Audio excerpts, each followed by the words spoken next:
Welcome to இலேஷன் shadow. நீங்கள் இப்போ வெள்ளிங்கிரி மலைக்கு போகிறனாக்குல உங்களால் முடிஞ்ச வரையும் தண்ணி, அப்புறமேட்டுக்கா பன்னு இந்த மாதிரி ஐட்டம்ஸ் எடுத்துக்கிறோங்க. வெள்ளரிக்காய், கேரட்டு இந்த மாதிரி சின்ன சின்ன ஐட்டம் இருக்குங்க. ஈவினிங்கில் ஏற ஆரம்பிச்சிருங்க. ஏன்னா ஈவினிங்கில் ஏறினீங்கன்னா தான் உங்களுக்கு வந்து எப்படின்னா கால் சுடாமல் இருக்கும். பட் அப்புறமேட்டுக்கா மார்னிங் டைமில் ஏறினீங்கனாக்குல இப்போலாம் வெயில் செம்மாங்க. இங்கே சென்னை கிளைமேட்டு வேறு ஒரு கிளைமேட்டை பொறுத்த வரையும் கோயம்புத்தூர் கிளைமேட் ரொம்ப ஹீட்டு. அதனால் கொஞ்சம் நீங்கள் சேஃபாக ஈவினிங் டைமில் 6 to ஏற ஆரம்பித்து 6 o'clock வந்து மலை அடிவாரத்தில் இருந்தீங்கன்னா ஒரு 11 o'clock மேலே ஏறிடுவீங்க. 11 to 1 o'clock வரையும். என்னடா நம்ம மட்டும் தனியாக இருக்க மட்டும் நினச்சிடாதீங்க. உங்களை மாதிரி 1000 பேர் மேலே ஏறுவாங்க. அதனால் நீங்கள் உடனே போகலாம். 5 மணிக்கு மேலே போயிருங்க.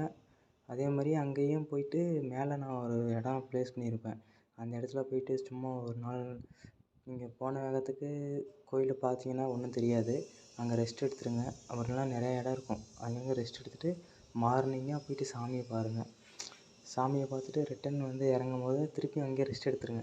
ஏன்னா ஏறிட்டு உடனேலாம் இறங்க முடியாது. அங்கேயே ரெஸ்ட் எடுத்துகிட்டு திருப்பியும் ஈவினிங் டைமில் அங்கேருந்து கிளம்பிக்கிங்க. ஒரு நாள் ஃபுல்லாக அங்கேயே ஸ்டே பண்ணுற மாதிரி கூட எடுத்துக்கங்க. அதுக்கேற்ற மாதிரி உங்களால் ஸ்நாக்ஸ் எடுத்துக்கோங்க சாப்பிட்றதுக்கு. அப்புறமேட்டுக்கு இந்த பிபி, சுகர் இருக்கிறவங்களாம் ஏறாதெல்லாம் சொல்ல மாட்டேன். ஏறுங்க, உங்களால் முடியும். ஏன்னா 10 கிலோமீட்ரு தான் ஃபஸ்ட்டு மலையே. ஸோ உங்களால் 10 படிக்கட்டு தான் ஏற முடியும்னா 10 படிக்கட்டு ஏறிட்டு உட்காருங்க, ரெஸ்ட் எடுங்க. அதெல்லாம் ஒன்றுமே தப்பு கிடையாது. 10 படி ஏறிட்டு ரெஸ்ட் எடுத்துகிட்டு திருப்பி அடுத்து ஒரு 10 படி ஏறிட்டு ரெஸ்ட் எடுங்க. இது மாதிரி ரெஸ்ட் எடுத்து போங்க. ஒன்றும் வேகமாக போய் ஒன்றும் பண்ண மாட்டேங்க. ஏன்னா காலையில் விடிய தான் உங்களுக்கு சன்ரைஸ் பார்க்குறதும் அதெல்லாம் நல்லாயிருக்கும். சும்மா வேகமாக ஏறிட்டிங்கனாக்குள்ள ஒன்றுமே புரியாது. நைட்டில் க்ரௌடில் போய்ட்டு வேடிக்கை பார்க்க முடியாது. ஏன்னா அங்கே சாமிக்கிட்ட அவ்வளோ லைட்டெலாம் இருக்காது கோயிலுக்குள்ளே போகும்போது. நாங்கள்லாம் போனது மார்னிங் டைமு. நீங்களும் அது மாதிரி மார்னிங் டைமில் ஏறுங்க. ஈவினிங் டைமில் ஏறிட்டிங்கன்னா மார்னிங் டைமில் அங்கே மேலே சன்ரைஸை பார்க்குற மாதிரி சன்ரைஸை பார்த்துட்டு அப்புறமேட்டுக்கு உள்ள கோயில் போயிட்டு சாமியை பார்த்துட்டு அந்த நீங்கள் லாஸ்ட் மலை ஏறிட்டிங்கனாவே போதும். அந்த மலையில் ஏறிட்டு சன்ரைஸ் பார்த்துட்டு கீழே வந்துடுங்க. திருப்பி வந்துட்டு நீங்கள் உங்களால் ரெஸ்ட் எடுக்க முடியுமா அந்த வெயிலெலாம் எங்கேயும் நடமாடாதீங்க. அங்கேயே படுத்து தூங்கிட்டு திருப்பியும் ஒரு 4 o'clock 5 o'clock அந்த மாதிரி இருக்கும்போது திருப்பி இறங்க ஆரம்பிச்சிடுங்க. இல்லை நான் ஷூ போட்டு போகிறேன், செப்பல் போட்டு போகிறேன்னா நீங்கள் எந்த டைமில் வேணால் ஏறலாம். ஆனால் கொஞ்சம் ரொம்ப வெயிலாக தான் இருக்கும். அதை நீங்கள் பார்த்து தான் ஏறணும். வெயில் செம்ம வெயிலுங்க. மேலே போக போக உச்சி வெயில் பொழந்த கட்டுவாங்கள்ல, அது மாதிரி தான். ஒரு ஃபஸ்ட்டு 3 மலை மட்டும்தான் படிக்கட்டு இருக்கும். 3 to 3.5 படி மலை. அதில் வந்து ஒரு இடத்துல தண்ணி வரும். அப்புறமேட்டுக்கு பாம்படி சித்தர் சிலை இருக்கும். அதுக்கு முன்னாடி பிள்ளையார் சிலை இருக்கும். அங்கங்கே ஒரு 2 தாள் தண்ணி வரும். நீங்கள் மோஸ்ட்லி தண்ணி கேன் எடுத்துகிட்டு போயிருங்க. மேலே 1 லிட்டர் வந்து 50 ரூபா நினைக்கிறேன்.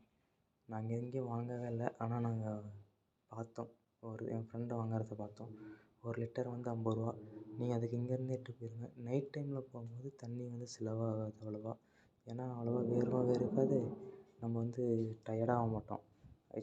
நைட்டில் ஏறினீங்கன்னா கிளைமேட் அப்படியே சில்லுன்னு இருக்கும். ஒரு 4 மலை ஏறிட்டு முன்னாடி 5ஆவது மலை ஃபுல்லாகவே மணலாக இருக்குமா, அந்த மணல்லாம் அப்படியே சில்லுன்னு இருக்கும். நீங்கள் அதெல்லாம் ஒன்றும் வரி பண்ணாதீங்க. பிபி, சுகர் இருக்குது, எப்படி ப்ரோ ஏறுறதுன்னா கேட்காதீங்க. பொறுமையாக டைம் ஸ்பெண்ட் பண்ணி ஏறுங்க. நீங்கள் விடிய கூட ஏறுங்க, ஒன்றும் பிரச்சனை இல்லை. நீங்கள் பார்க்க போகிறது சிவனை தான். சிவனை நினச்சி ஏறினாவே போதும், ஒரு பிரச்சனையும் இல்லை.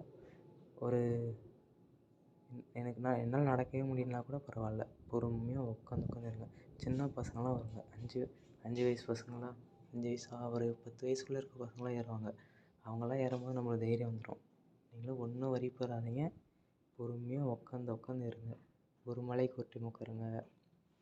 அதான் சொன்னல 10 படிக்கு தான் ஏற முடியும் அப்படின்னா உட்காருங்க. அதெல்லாம் உட்காந்து பொறுமையாக இருங்க. இறங்கும் போது சீக்கிரமாக இறங்கிடுங்க. நீங்களே இறங்கிடுவீங்க. அதுதான் இறங்கும் போது பிளான் பண்ணி இறங்கணும். இல்லைனா நான் இந்த முறை நாங்களே பிளான் பண்ணாமல் இறங்கிட்டு காலெல்லாம் செம சூடுங்க. நாங்கள் ஃபஸ்ட் 8 மணிக்கு தான் சாமி பார்த்தோம். நாங்கள் 7:50க்குலாம் சாமி பார்த்துட்டு இறங்கிட்டோம். ஒரு இடத்துல ரெஸ்ட் எடுத்தோம். கொஞ்சம் நேரம் அப்படியே இருந்துட்டு நாங்கள் என்ன மைண்ட் தெரியல, டக்குன்னு கீழே இறங்கினோம். 1 மணிக்கு தான் இறங்கினோம். 1 மணி 2 மணிக்கு இறங்கினோம். அப்போல்லாம் எவ்வளோ வெயிலாக இருக்கும். செம சூடு, காலெல்லாம் வெந்து போகிற மாதிரி ஆயிடுச்சு. அதனால் நீங்கள் பொறுமையாக உட்காந்து ரெஸ்ட் எடுத்து இறங்க ஆரம்பிச்சிருங்க. இதுதான் என் ட்ரிப் அட்வைஸரு. உங்களுக்கும் ஒரு கிளைமேட் இருக்கும். நான் அந்த லொக்கேஷன்லாம் சென்ட் பண்ணியிருக்கேன். இந்த ஆடியோவும் கேளுங்க. அப்புறமேட்டுக்கா அந்த சிறுவாணி டேமு வியூலாம் சூப்பராக இருக்கும். நீங்கள் மேலே போனீங்கன்னா உங்களுக்கே தெரியும். எல்லோருமே போங்க, அதெல்லாம் தப்பே கிடையாது. சரியா?